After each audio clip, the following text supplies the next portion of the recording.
Ever feel like emotional maturity is the one thing that nobody teaches you, but everyone expects you to have it?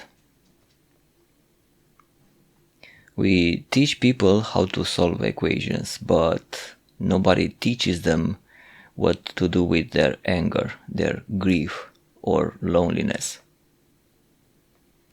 People say, just communicate your feelings, share your pain. Like it's a damn software update you install between breakfast and dinner. And look, let me be clear. I'm not saying this as someone who has figured it out. Half the time I don't even understand my own emotions.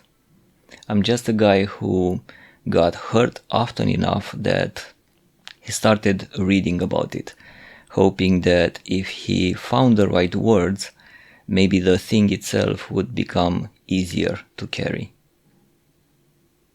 Sometimes a book helps. Sometimes some researcher or dead philosopher gives you one sentence that makes you go, damn, yes, that's the shape of it. But feels more and more like knowing the shape of your pain is not the same thing as being free of it. It definitely isn't the same thing as understanding yourself. So, I'm just one person thinking out loud, something he still hasn't solved. Therefore, take all this with a big grain of salt. Right, so there is a kind of pain that doesn't look like pain. No blood, no broken bones, nothing that is dramatic enough for people to immediately recognize it as suffering. And yet, it can sit inside a person for years, sometimes decades. I'm talking about loneliness. Not just the kind where you happen to be alone in a Friday night. Not the temporary kind that comes when your friends are busy or your spouse is traveling. I mean the deeper kind. The kind that finds you awake in the kitchen at 2 a.m. listening to the hum of the fridge. And the only company you have are your thoughts that come to haunt you because you stopped doom scrolling for 5 minutes. The kind that slowly makes you feel like your life is happening next to humanity rather than inside it. And the strange thing is that loneliness often hides in plain sight. You can feel it while sitting in a crowded subway, while scrolling through hundreds of people online. You can feel it even around people who technically know your name. That's why I don't think loneliness is simply the absence of people. It feels more like the absence of connection, and that distinction seems to matter more than we usually realize. A while ago, I came across Jon Cacioppo, one of the people who studied loneliness seriously, and one idea of his really stuck with me. He treated loneliness less like some embarrassing personality flaw and more like a signal, like hunger, like thirst, something in you saying something necessary is missing. And that hit me hard because if you think about human history for more than 5 seconds, being cut off from other people was never a small thing. For most of our existence, it was dangerous. So, maybe it makes sense that loneliness doesn't feel mild. Maybe that's why it can hurt in a way that feels weirdly physical. I don't need a brain scan to know that loneliness hurts, but I'll admit it mattered to me to learn that the brain doesn't seem to treat social pain like some fake melodramatic version of pain. It treats it seriously, very seriously. And maybe that's part of what makes loneliness so confusing. If somebody breaks an arm, everyone understands that something is wrong. But if somebody spends 5 years feeling emotionally disconnected from the world, nobody sees the fracture. And such, people experiencing loneliness sometimes start wondering if they are exaggerating. Maybe I'm just being dramatic. Maybe I should just toughen up. Maybe everyone feels like this and I'm just bad at dealing with it. When I started reading on this, one thing shocked me. Depending on the survey, something like 20 to 40% of all adults say they feel loneliness regularly. Regularly. Not once in a while, not on bad weekends, regularly.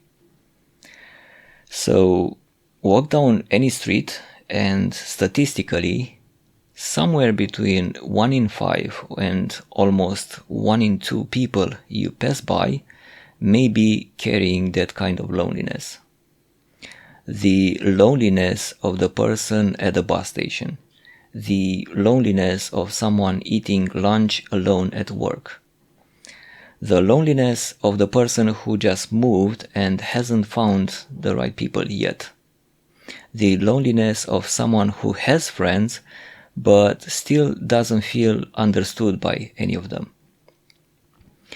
And perhaps one of the most painful versions, the loneliness you can feel even inside in relationships, because connection is not the same thing as proximity.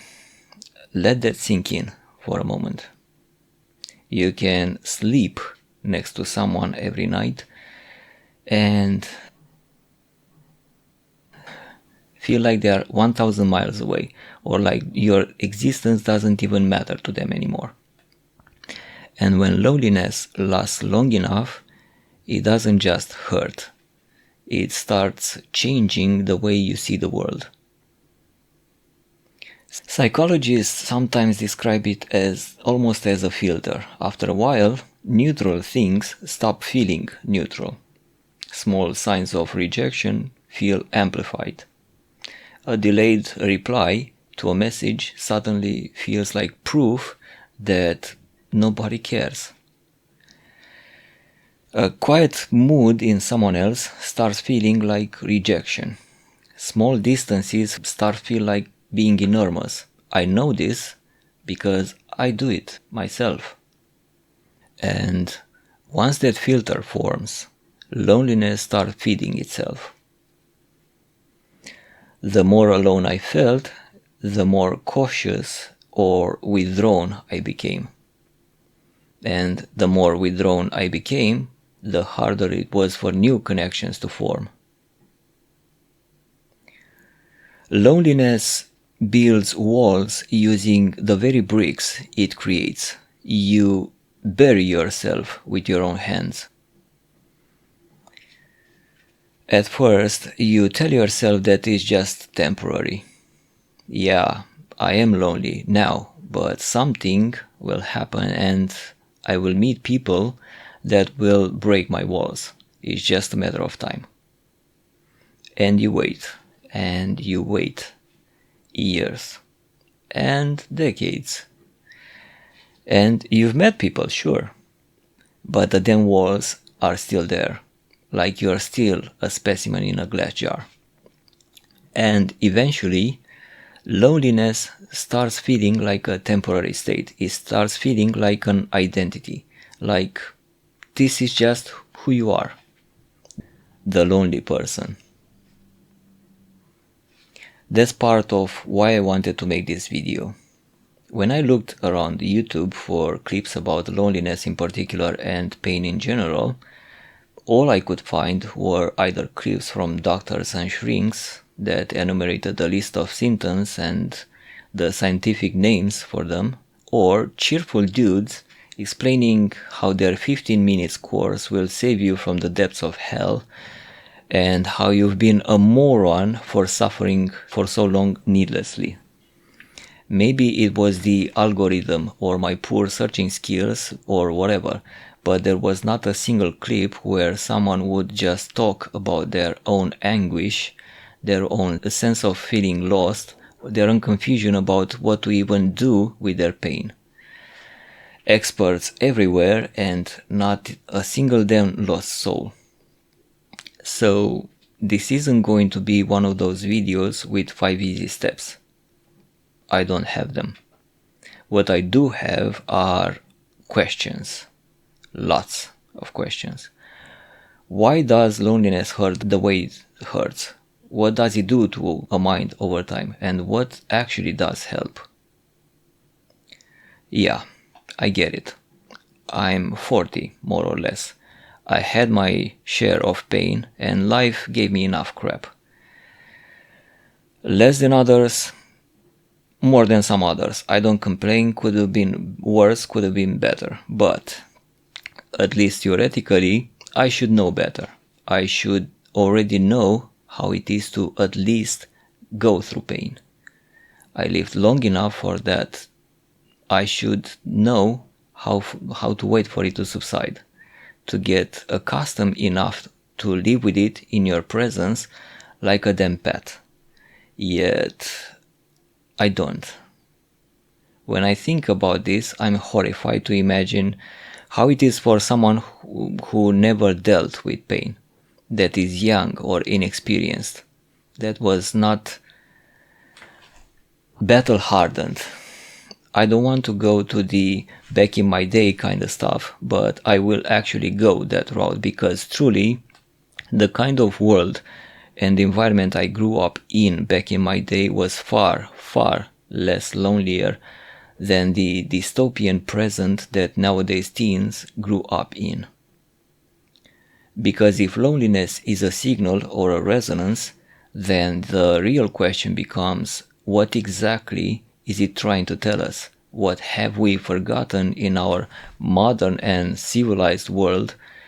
And how do we respond to that signal in a way that leads somewhere better? These questions feel especially strange now because we live in a time that is supposed to be the most connected in human history. You can message someone on the other side of the planet in seconds. You can join a community for almost any interest. You can spend entire days surrounded by other people's thoughts, voices, and faces. When I was a kid, one of my hobbies was electronics. I grew up in a modest family. We didn't even have a landline. And at some point, I built my own little telegraphy station and registered as a radio amateur. I still remember the thrill of communicating with someone in Brazil through Morse code. Back then, that felt almost like impossible.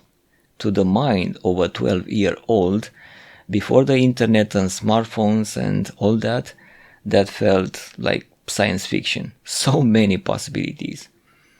And now, 30 years later, I think about that sometimes with a weird bitterness. We can talk to anyone, anywhere, anytime. In theory, this should be the most connected age in human history. And in some ways, it is. But contact and connection are not the same thing. Years ago, Robert Putnam wrote about people participating less in shared life. Fewer clubs, fewer local groups, rituals, ordinary places where people kept running into one another. The internet complicated that even more because the internet is not simple. If you are strange, isolated, stuck in a small town, it can save you. It can show you that your mind is not the only mind like yours. but it can also turn connections into spectatorship. You scroll, you watch, you compare, and somehow you end the night having seen hundreds of people and met no one. And if you ever caught yourself scrolling through other people's lives late at night, you probably understand why. Social media in particular doesn't just show you people, it shows you the most edited versions of people and highlights, victories, perfect angles, vacations, celebrations, milestones. And when you are already lonely, all that can start warping your perception. It starts whispering, everyone else seems to have people, everyone else seems to belong somewhere, everyone else figured it out how to live except me. And when you know that that isn't fully real, some part of your mind still absorbs it. And I think that matters because loneliness becomes harder to talk about it the moment you start feeling like a personal failure. The ugly part is loneliness doesn't always feel painful. It feels embarrassing. To admit your loneliness is to admit you are hurting. And in a culture that treats hurting like weakness, and anyone that is weak is irrelevant, a lot of people would rather suffer quietly than looking needy, broken, or unwanted. And so, it is precisely the lonely that are avoided, as if loneliness were contagious, disgusting, and could spread. God forbid you post about being sad or lonely, you just committed social harakiri. But the more I think about it, the less I believe loneliness is always just a personal problem. Sometimes it feels structural. Modern life puts a huge emphasis on being independent, be self-sufficient, build your own path, need less, rely less. And that there is a lot of good in that. Freedom matters. Autonomy matters. But I do wonder if there is a trade-off hidden inside it. Because the more a society pushes people towards individual independence, the weaker some communal structures become. And humans are strange in that way. We want freedom, but we also want belonging. We want to be our own person, but we also want to feel part of something larger than ourselves. And when the structure weakens, people can end up in a social limbo. Free but disconnected, independent but alone. So I don't think loneliness is always just a personal defect or some failure of character. Sometimes it looks more like a byproduct of how modern life is organized. Cities get bigger. People move more. Jobs change faster. Communities become unstable. The ordinary rhythms that used to create repeated contacts stopped happening on their own. And that doesn't mean modern life is doomed. It just means that connection may require more intentional purpose than it used to. The environment changed, and we are still figuring out how to adapt. Loneliness doesn't just come from being socially isolated. Sometimes it comes from feeling misunderstood, and those are not the same thing. A person can have dozens of acquaintances and still feel like no one really knows them. And another person can have very few people in their life, but feel deeply connected to one or two of them. So maybe the goal isn't just more social contact. How many friends do you have on Facebook? Maybe the goal is meaningful connections, quality over quantity. But that leads to another complicated question, and man, do these questions ever stop? what actually creates meaningful connections between human beings? Why do some relationships feel shallow while others feel profoundly real? Why do certain conversations leave us feeling seen while others feel like we were just performing roles? Philosophy is something that I discovered in the last decade or so. I used to think about it as a waste of time, more or less. Yeah, something intriguing, but not practical in any way. And then was I wrong? Anyway, I digress. I kept running into an idea in philosophy called recognition, and prior to it, another concept called intentionality or aboutness.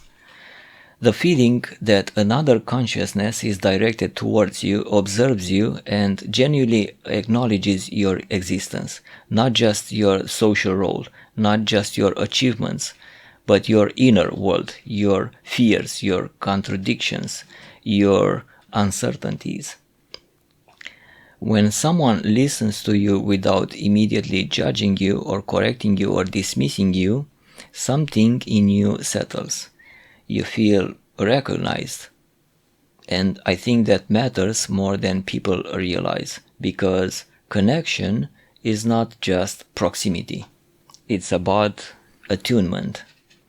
Being present with another person in a way that says, I am actually here with you, not waiting for my turn to talk, not mentally checking my phone, not treating you like background noise, just here, undivided attention.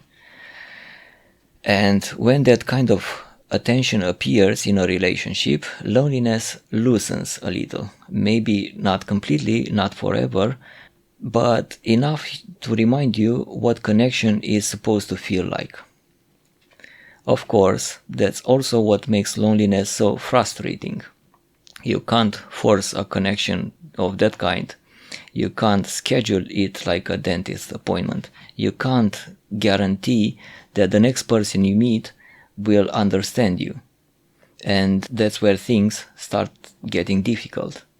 Because the thing that can heal loneliness, genuine connection, usually requires something that loneliness makes incredibly hard: vulnerability. That word gets thrown around so easily now. Be vulnerable, as if it were just a switch you flip. But vulnerability means exposing that part of yourself that could be rejected. And rejection is not some small emotional inconvenience. It lands hard. There is a reason why people become cautious. Lonely people are not always lonely because they don't want connection. Sometimes they want it desperately. But somewhere along the way, they experienced enough rejection, awkwardness, misunderstanding, or disappointment that their mind started creating protective strategies, keeping conversations surface level, avoiding social situations, not sharing too much, pretending everything is fine, laughing things off, learning to survive with barely just enough, withdraw before anyone gets the chance to wound you, and so on. And those strategies make sense in the short term. They protect you from immediate emotional injury. But in the long run, I'm talking about the same walls that I mentioned previously. Walls built to protect you from storms. Those walls do keep storms out, but they also keep people out. And when those walls stay up long enough, loneliness becomes permanent, because the pathways that led to it slowly disappear, and it's everything that remains. That's the cruel part. The same defense that protects you from rejection can also prevent connection. And when that happens for long enough, loneliness starts feeding itself.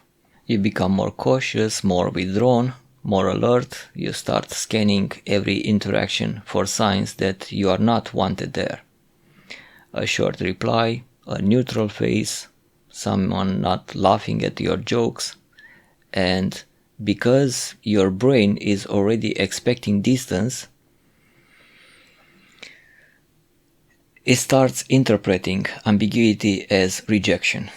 Maybe they're just tired, maybe they are distracted, maybe they are just shy too. But loneliness rarely gives you the most generous interpretation. And if you use text as a medium of communication, that just makes it worse. That's how it becomes the kind of mirror maze. Two people staying on the opposite sides of the room, both wanting connection, both afraid of rejection, both wanting for the other to take the first step, so nothing happens. And the cycle remains. And I don't say that to blame lonely people for being lonely. I say it because sometimes seeing the gears helps. Sometimes it helps to understand that what feels like a fixed identity may actually be a pattern. Painful, stubborn, deeply rooted, but still a pattern. And patterns, at least sometimes, can be interrupted. I think humans are often far more receptive to connection than we assume. There was a study where researchers asked participants to do something slightly uncomfortable, to start conversations with strangers on public transportation. And most participants expected it to be awkward. They assumed that strangers wouldn't want to talk. But most of the conversations turned out to be neutral or positive, which says something important. Our expectations about social rejection are often more pessimistic than reality.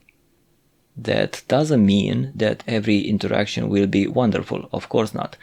Some conversations will be awkward. Some people won't engage. Some moments will feel clumsy. But humans are social creatures.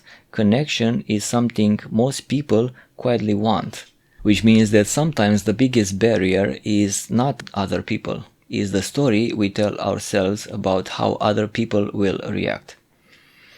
And I know this one well. I've had entire arguments with people inside my own head and then acted in real life as if those arguments had already happened, as if I already knew how the story would end. Now, this doesn't mean the solution to loneliness is simply talk to strangers. Life is not that binary. It's much more complicated than that. Meaningful relationships usually require repeated interaction, shared environments, shared interests, trust. But I do think that this tells us something important. The social world may not be as hostile as loneliness sometimes make it feel.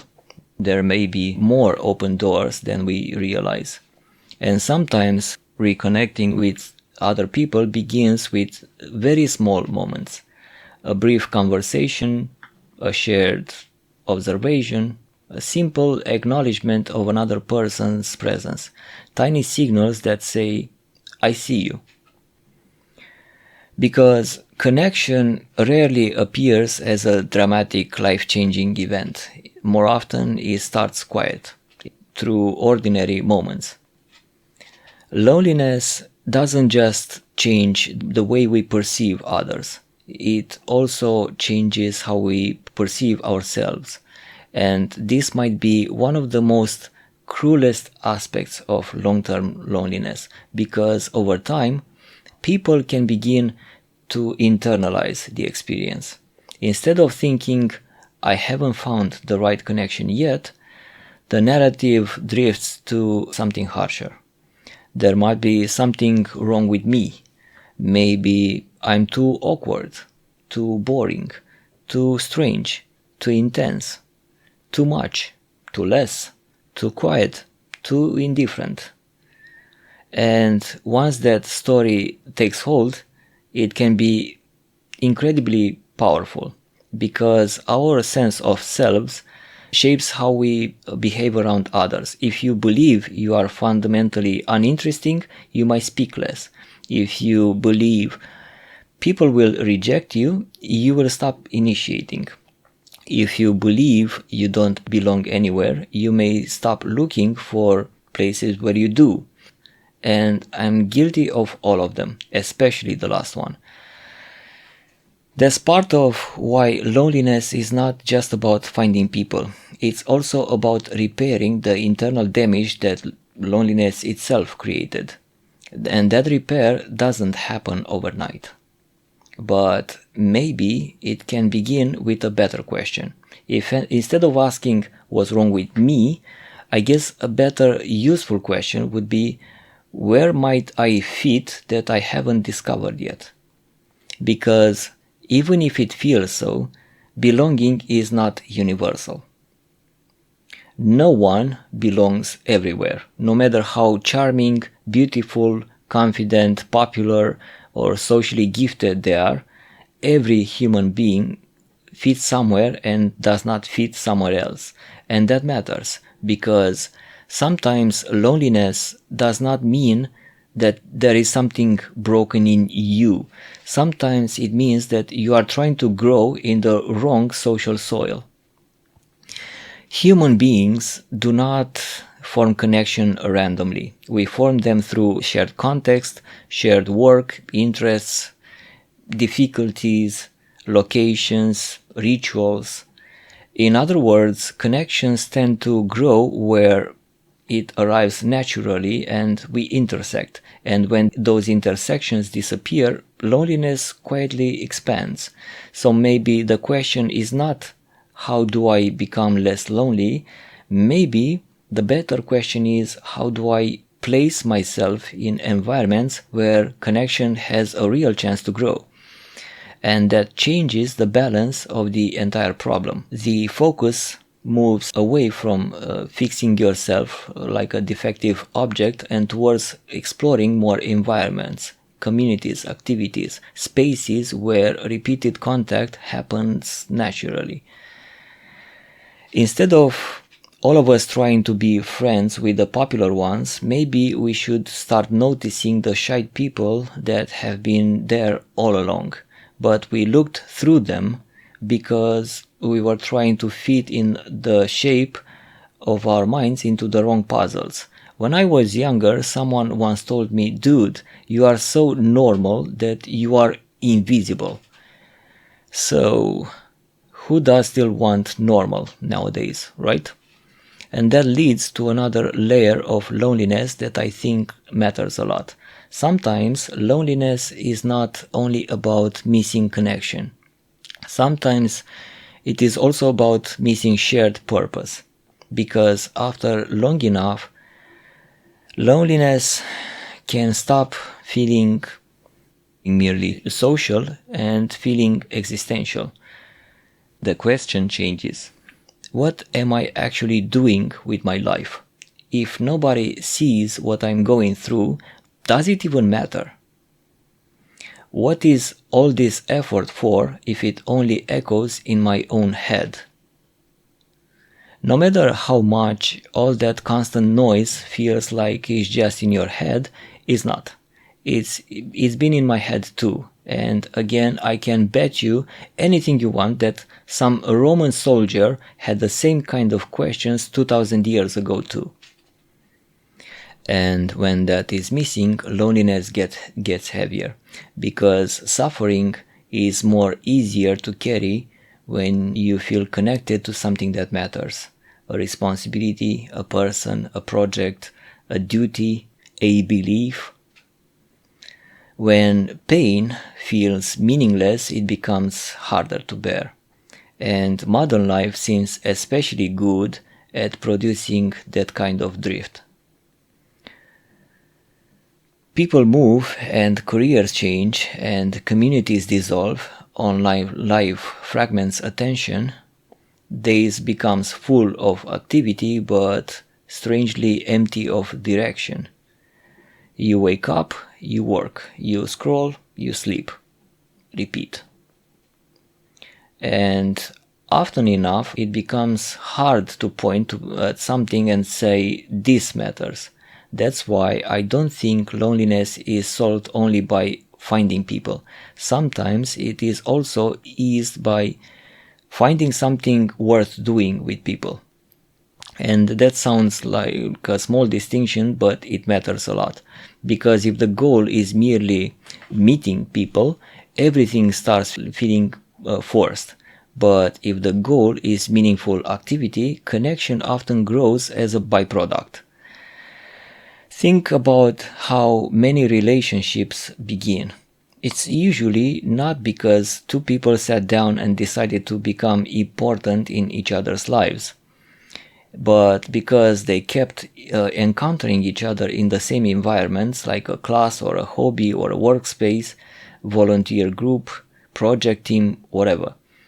Familiarity builds and trust builds, and then deeper conversations become possible, and sometimes connections form almost sideways.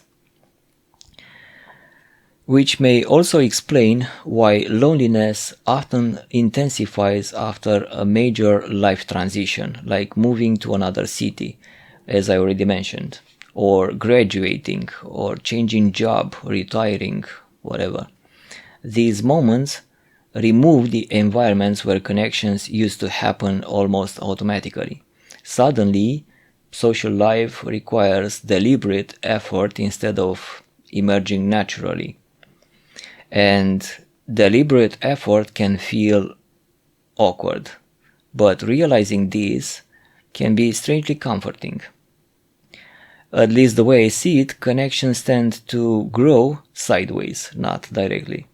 If you chase it too directly, it starts feeling forced. But if you place yourself in meaningful environments with other people, connections often grows as a side effect. A bit like sleep. If you try to force it, it becomes harder. But if you create the right conditions, sleep arrives on its own. Sadly, loneliness doesn't only affect circumstances, it also affects energy, motivation, hope. After a long period of isolation, even small social efforts feel exhausting. And that creates one of the cruelest paradoxes in loneliness. The thing that might reduce it often requires precisely the energy that loneliness has already drained. And that fatigue drains. How simple it is to say, if it doesn't work, just keep trying. Meet more people. Put yourself out there. But what if that attempt required all that emotional energy that one could scrape from the bottom of the metaphorical soul barrel? Okay, there is a part of loneliness that people don't often talk about. Not that they otherwise talk about other parts of loneliness, but anyway, I digress again. Early loneliness often feels sharp, immediate, emotional, but prolonged loneliness becomes tiring. It's rarely the kind of exhaustion that makes people collapse or cry. It's quieter than that. More like a gradual erosion of the willingness, because loneliness is rarely passive. Even people who feel isolated often spend years attempting to change that. They initiate conversations. They join environments where interaction might happen. They open up to someone they hope will understand them. They try again after a disappointing interaction. They try again after a friendship fades. They try again after realizing a conversation stayed on the surface when they hoped it would go deeper. Over time, those attempts accumulate, and I think after enough attempts, the mind starts doing what minds do. It begins calculating effort. Will this go anywhere? Is it worth the energy? Do I really want to risk this again? I don't think this is a character flaw. It seems more like basic cognitive economy. Just like your father always told you to turn that damn light off if you don't stay in that room. A person who experiences many attempts that led nowhere isn't irrational for becoming hesitant.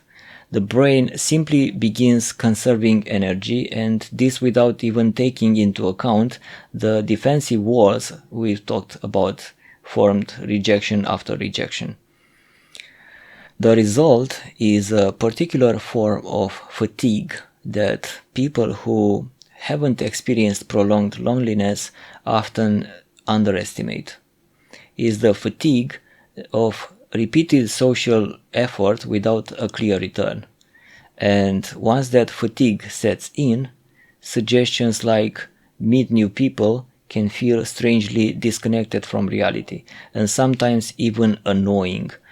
The same kind of annoying that introverts feel when extroverts push them cheerfully to be more pushy or be more social. Yeah, why didn't I think of that? In essence, don't get me wrong, the advice is not bad. Mathematically speaking, expanding one's social world does increase the probability of connection, but the advice often ignores the cost of trying again. And every attempt contains uncertainty. Every attempt contains the possibility of rejection, indifference, or simply incompatibility. And the mind begins asking the question that is almost cynical. Is it worth the energy? This is where loneliness sometimes becomes self-reinforcing, like a recursive function. Avoiding risks protects your remaining energy in the short term, but it also protects the loneliness. Many discussions on loneliness focus on dramatic self-improvement, dramatic lifestyle changes. In reality, those approaches often fail because they require levels of motivations that prolonged loneliness tend to erode. People rarely change that dramatically unless an equally dramatic event happens in their life.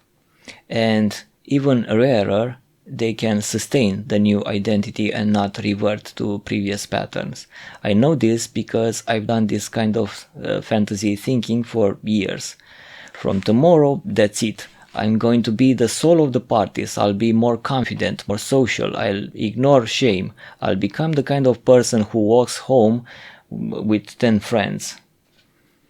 And yeah, I'm talking about loneliness on YouTube. So I think what usually works better is not some heroic change of personality, but smaller changes in environment. Instead of asking my brain to suddenly become more socially confident or endlessly outgoing, a more practical approach would be to modify the environment in which interactions occurs. Like I said, a shared activity becomes the social buffer. And that also restores something loneliness often damages, a sense of movement, because when people feel isolated for a long time, life can feel static. Days repeat, social experiences become rare. The future starts to look like a copy of the present, and shared activities interrupt that. Even when relationships do not form immediately, new experiences start accumulating. Conversations happen unpredictably. Small moments often offer recognition, and you are reminded that the social world is still active and capable of surprising you. You have to understand that the most dangerous aspect is the belief that nothing will change. After enough repetition, the mind starts projecting the current pattern indefinitely into the future. This is what my life is. This is who I am. This is how it stays. This is how it's going to be forever. But life is not as static as loneliness makes it appear. And entire social worlds can shift because of something that seemed minor at the time. A class you almost didn't attend, a conversation you nearly avoided, an invitation you nearly declined. On my side, one of those moments was an email I answered almost with irritation. from behind the same defensive walls I already talked about. At the time, the implied invitation of it almost felt like a mockery. Later, it turned out to very much not be the case and to actually matter in ways I could not begin to describe. Right. Up to this point, I mostly been talking about the kind of loneliness that can change with circumstances, environments, opportunities, contact, whatever. But there is another kind of loneliness that doesn't disappear just because someone has friends, a partner, or a community. People who are socially connected still describe it. People surrounded by others still run into it. And this is where loneliness becomes harder to talk about, because it stops being only social and becoming existential. No matter how much we care about someone, no matter how deeply two people understand each other, the experience of the world remains fundamentally first person. You can explain what you feel, you can describe a memory, you can try to translate an emotion into words, but the other person can never literally experience the way you do it, or at least not until Musk puts a chip in our brain. The distance between minds is small enough that connection becomes possible, yet large enough that it never disappears completely. I think philosophers were drawn to this because it is one of the strangest feelings about being human. We can come very close to each other, but we never completely merge. We remain separate consciousnesses, trying to build bridges between private worlds. Kierkegaard wrote about this in one way, Camus in another. Different language, different emphases, but both of them in their own way were staring at the same fact. There are parts of existence that no one lives for you. No one can choose your values for you. No one can decide what your life means for you. No one can step inside your consciousness and carry being alive on your behalf. And that can feel pretty isolating. But I don't think it has to end there, because once you realize that everyone is living from within, same first person solitude, other people stop looking like fully self-explanatory beings who somehow figured out life better than you did. They start looking like fellow travelers, just as trapped inside their own perspectives, just as unfinished, just as uncertain as you. Understanding existential loneliness also removes a certain pressure from relationship. I truly like thinking of us humans in these terms, other consciousnesses, because when I think of it like that, it becomes irrelevant what clothes you wear, what job you have, or how much you distort the fabric of space-time. What is there is another being, flawed and unfinished, just like me. And maybe that recognition is part of what human solidarity really is, not the fantasy that we can erase the distance between minds completely, but the willingness to keep crossing it anyway. If two people watch the same sunset, they are technically having separate experiences. The colors may appear slightly different from where each person stands. The emotion they feel may not be identical, yet the fact that they are witnessing it together still creates connection. The experience is shared even though it is not identical. I think human relationships work like that. We never fully enter each other's minds, but we do move through life alongside one another, exchanging interpretations, memories, frustrations, discoveries. And over time, those exchanges build something that did not exist there before, a shared history. I think that shared history is one of the strongest antidotes to loneliness. It does not erase the separateness of consciousnesses, but it does create a web of experiences that we lived alongside others. And sometimes that is all a relationship needs at first. Not intensity, not instant connection, just a place to begin. Anyway, there is another element that plays a role in connection, and that is less visible but just as important. People tend to form relationships with individuals who display a certain level of emotional openness. I don't mean deep, immediate vulnerability like verbally vomiting your entire life's traumas, but small signals that this conversation is welcomed, like some relaxed posture, eye contact, a willingness to respond with more than just a single word. In fact, this is something that I've been struggling myself for years now, to always force myself into the state of mind of just one more word. What do I mean by that?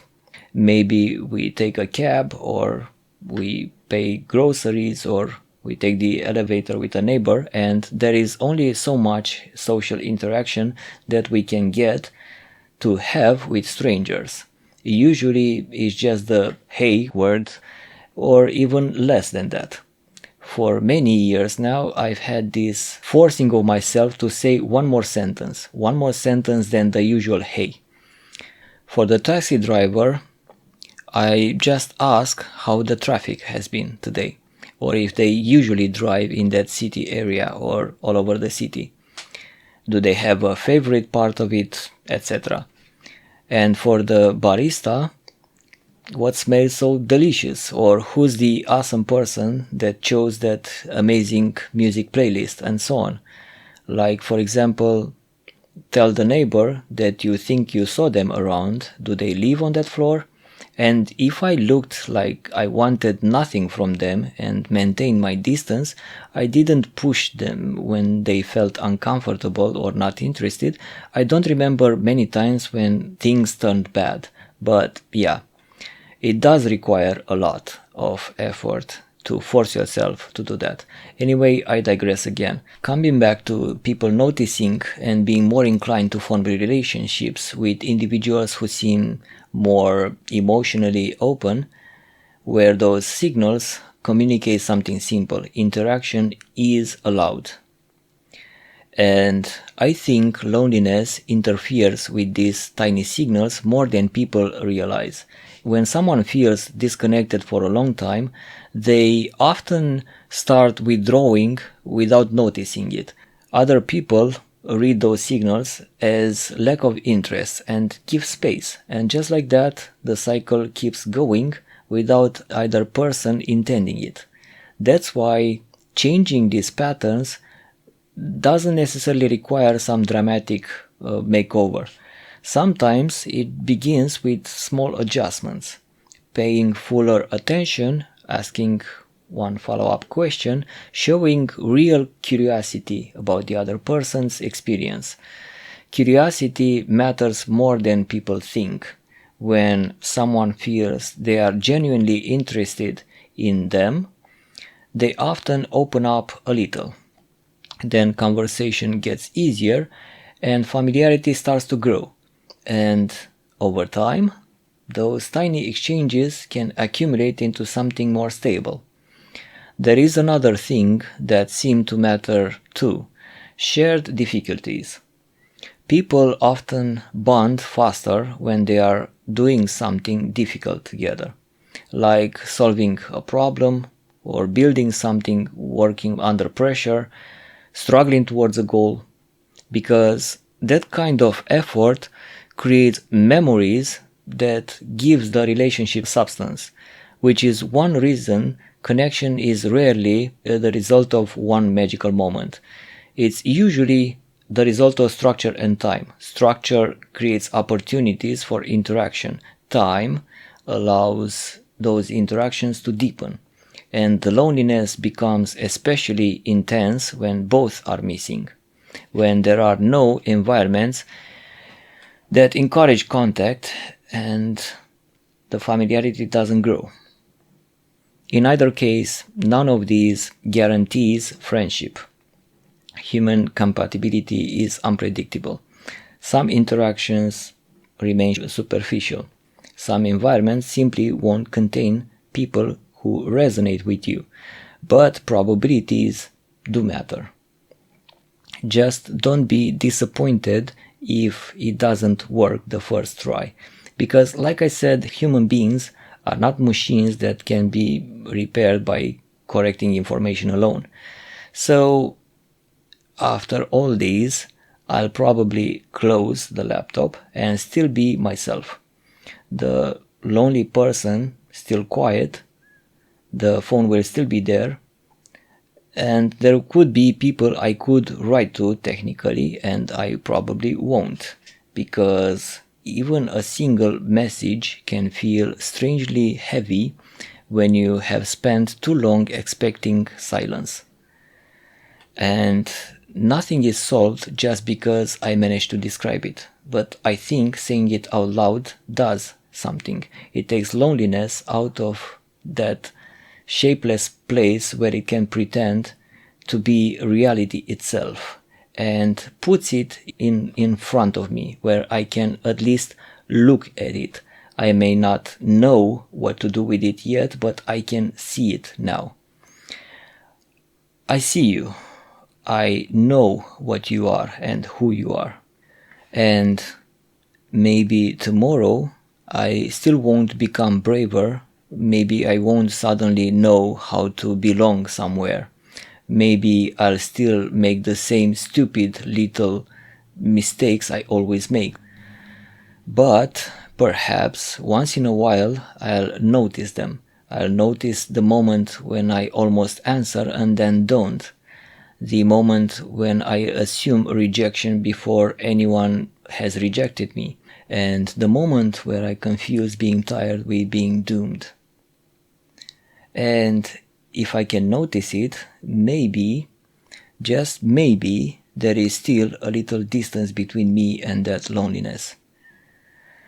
Not freedom, distance. But some days that might have to be enough. Cheers, and beware the comfort of being right.